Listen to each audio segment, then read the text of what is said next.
बीडच्या गेवराई विधानसभा मतदारसंघामध्ये राष्ट्रवादी अजित पवार गटाचे उमेदवार विजयसिंग पंडित यांनी सुरुवातीपासून चांगली आघाडी घेतली होती। त्यांच्या प्रचारात त्यांचे पुतणे पृथ्वीराज पंडित आणि रणवीर पंडित यांनी परिश्रम घेतला। त्यानंतर विजयावर बोलताना हा विजय मतदार माता भगिनींच्या हाती असल्याचं, गेवराईचा विकास होण्यास हा विजय महत्त्वाचा ठरणार असल्याचं पृथ्वीराज पंडित यांनी सांगितलंय। काय सांगाल आपण काकांच्या विजयासाठी रिंगणात होतात, आज विजय खेचून येतोय, काय वाटतं? आज खेचून येतोय असं नाही म्हणता येत, पण जसं आम्ही म्हणतो की जनता होती, मायबाप, आई वडीलधारी सगळे लोक, तरुण पिढी होती, आमचे कार्यकर्ते होते, ह्याच्यात त्यांचे कार्यकर्ते होते, देव पण होते आणि राक्षस पण होते। आज सगळ्यांनी मिळून विजयराजांना विजयी केले।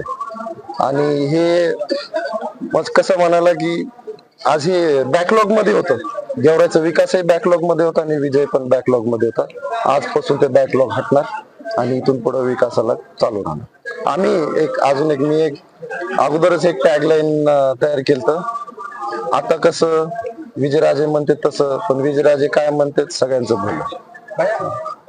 आदरणीय दादांनी स्वप्न पाहिलं होतं किंवा राजेंनी आमदार व्हावं, आज कुठेतरी पूर्ण होते झालंय, पण अजून लढाई सुरुवात झाली। आता इथून पुढे आता बाकीचे पण निवडणूक आहेत, जसं ह्या निवडणुकीला सगळे एकजूट होऊन लढले, तसं पुढच्या हे 2-3 निवडणुकीला पण असंच लढावं लागणार आहे आणि विश्वास कायम राहणार आहे आणि लढाई चलत राहणार आहे, संपणार नाही। जेव्हापर्यंत गेवराईचा विकास पूर्ण होत नाही तेव्हापर्यंत ही लढाई संपत नाही।